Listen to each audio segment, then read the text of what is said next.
2009 marked, quote, a prolonged period of wage stagnation.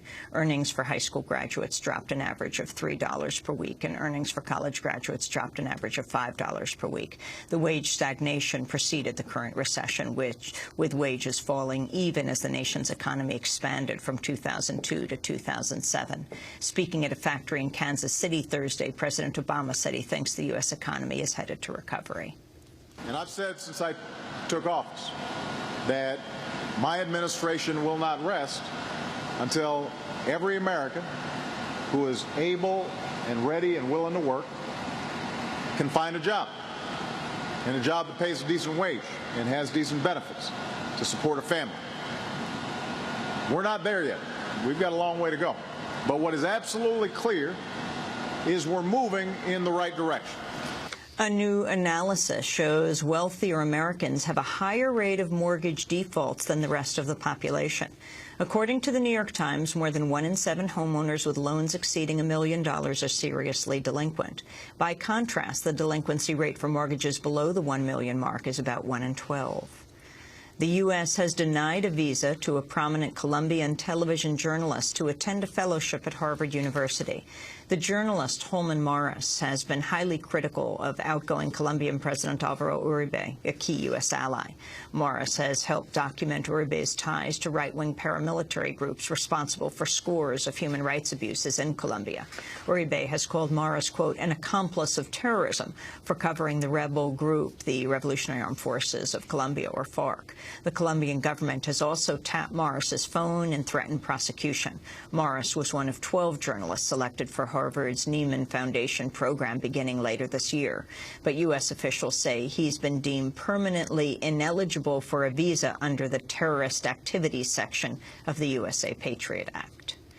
In media news, CNN has fired its veteran Middle Eastern editor for a Twitter message in which she says she respected the Lebanese cleric Grand Ayatollah Mohammed Hussein Fadlallah following his death last week.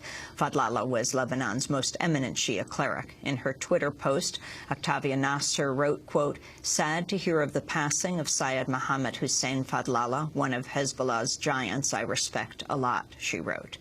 Nasser has worked at CNN for 20 years. Here in New York, protesters gathered outside the offices of Major League Baseball Thursday to call for the cancellation of the 2011 All-Star Game in Arizona in the wake of Arizona's anti-immigrant law.